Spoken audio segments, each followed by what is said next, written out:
Hello mga ka-agri, pumunta po tayo sa isang expo ng isang university dito sa Palawan during Baragatan 2026. Meron po silang showcase na product innovations, inventions na agriculture related. Asahan niyo po na ito ay maging libre o sa free access sa lahat po, including the farmers, student, all of the people in the premises ng Palawan. Kaya nagkaroon tayo ng interest para i-interviewin sila at ipakilala nila yung kanilang mga invention na makakatulong po sa sektor ng agrikultura. Sample po na application na ginawa po namin, i-scan na lang po natin. Yan po. Result niya is English but still pwede natin translate into Filipino po.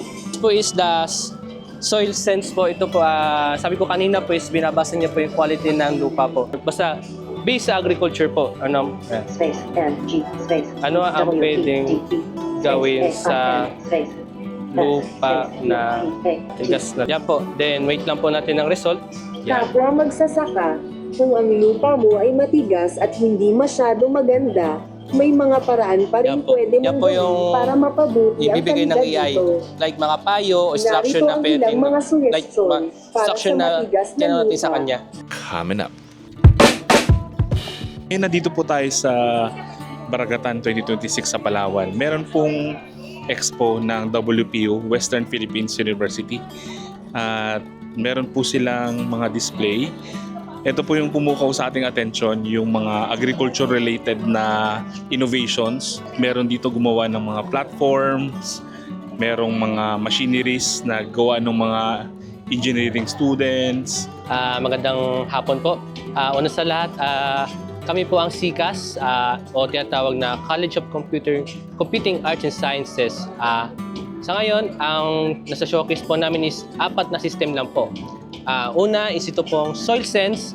Ito po, sa likod ko yung tarpaulin po.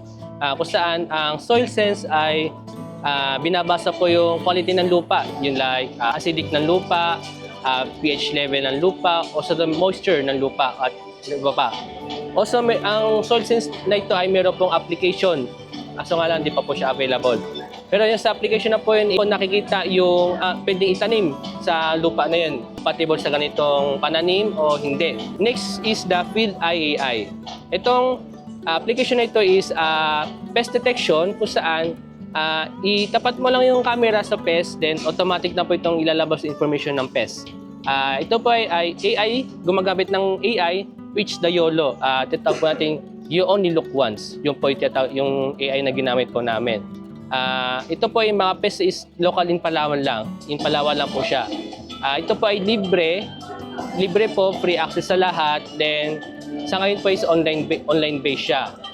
And next po is the Bcrop Stack AI. Ito po ay parang ChatGPT pero ito ay agriculture lang po siya. Kung saan pwede ka magtanong about agriculture, then ano yung gusto mong payo na pwede mahingi sa kanya, ano ba yung mga instruction na gusto mong tanong kung paano ba magtanim, paano ba maging malusog yung mga halaman mo, pananim mo, mga ganun ba. Itong mga showcase na to po is proud po kami na ginawa po namin ito, pinagpuyatan po namin ito. Also, hindi po ito founded but personal funded po namin. Ibig sabihin, pera po yung ginamit namin sa paggawa po nito. Also, sa pag-research na rin po. Leader namin na si Dean Francis Alterado na kung saan kung wala po ito is wala rin po itong mga system na ito. Third light na ba yun? Light na yun? Itong Soil Sense po ay, ano tawag dito? Hindi pa po siya na, beta test din po siya kasi sa kami na po nagagamit pa yun. Hindi pa namin siya nagagamit sa ibang. Nagamit na namin siya sa ibang field, pero kami lang din po yung gumamit. Itong Field AI, nagamit na rin po sa ibang field, but still sa mga lugar na mayroong internet lang po dapat. Kasi online-based pa rin ito siya. Wala pa kasing offline. Kasi kung gagawin po namin siyang offline, masyadong mabigat na po. Sa part, opo, kung lalo sa pagdating sa data, masyadong mabigat na po. Itong Bcrop Stack AI, bago lang din siya eh. Within the WPU premises lang po siya ngayon eh. Pwede natin i-demo isa isa. Sige po. Ito, sir. Sige po.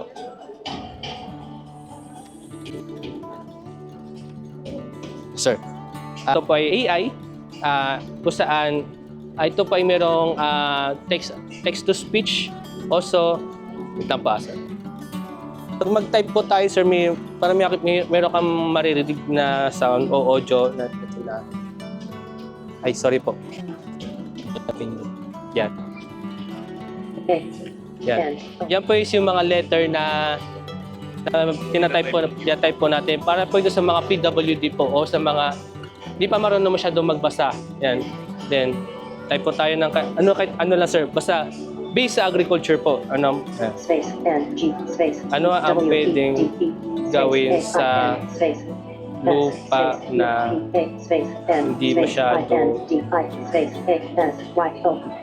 backspace D O space M G A backspace N D Ay, sorry. backspace A Like. space I K space T U like backspace A T matigas na I G lupa. S N space I A backspace P A enter. Yan po. Then, wait lang po natin ang result. Yan. Kapwa magsasaka, kung ang lupa mo ay matigas at hindi masyado maganda, may mga paraan pa rin Yan po. pwede Yan mong po gawin yung para mapabuti ang ibibigay ng kalidad AI. nito. Like mga payo o instruction Narito na ang pwede. ilang mga Like suggestion para instruction sa na matigas na tinanong natin lupa. sa kanya. Pag-araro, eraruhin ang lupa sa lalim na 8 hanggang 10 inches para mapabuti ang aeration at drainage. Pagdagdag ng organic matter, Ito, sir, yung data idagdag nito, ang mga organic in-input matter niyo. tulad Opo, ng in-input lang po compost, namin. mga dahon, Moron, o mga sabi nga ni Din tuyong Moron, damo para almost 1 year din po mapabuti namin ang ginawa kalidad yan, ng lupa. Paggamit ng mga soil conditioner, Yan po. gumamit ng mga soil Yan, tapos meron siyang conditioner text-to-speech tulad ng mga para sa gypsum mga- o mga yun, limestones sa mga para farmers mapabuti na ang hindi pa pH masyadong ng marunong lupa magbasa. at mapabuti ang kalidad nito. Para sa lupa na walang masyadong nutrient, pagdagdag ng mga fertilizer, idagdag ang mga fertilizer tulad ng mga Sunod is the field AI po. Ito po sample po ng application po. Yan. Yes, sir.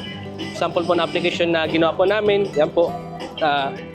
Kung saan, i-scan na lang po natin. Yan po.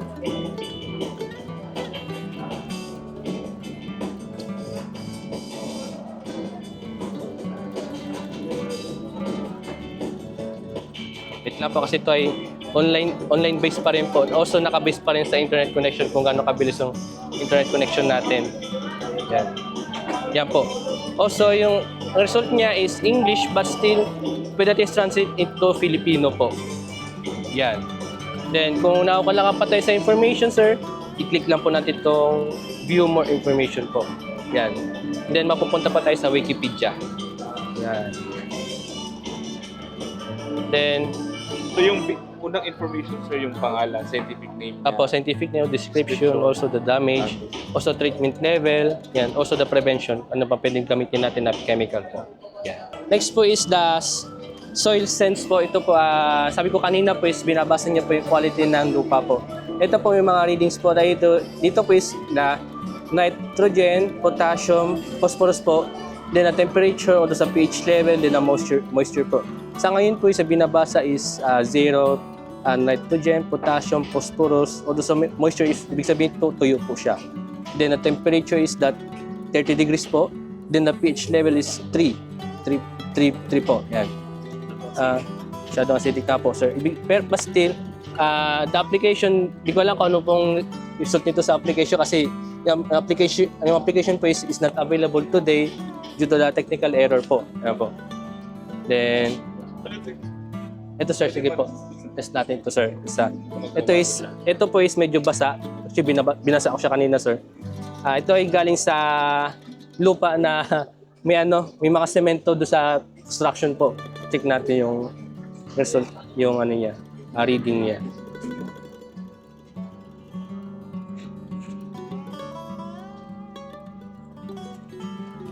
Ito po pala yung sa temperature. Then check natin yung reading. Reset po natin ulit. Ngayon may reading na siya. Ang nitrogen niya is 6, the potassium is 10, phosphorus is 20 po. Then the temperature is 29 degrees, then the pH level is 7, then the moisture is 100% po kasi po basa po siya. Yan. Yan po yung reading niya sa second subject po.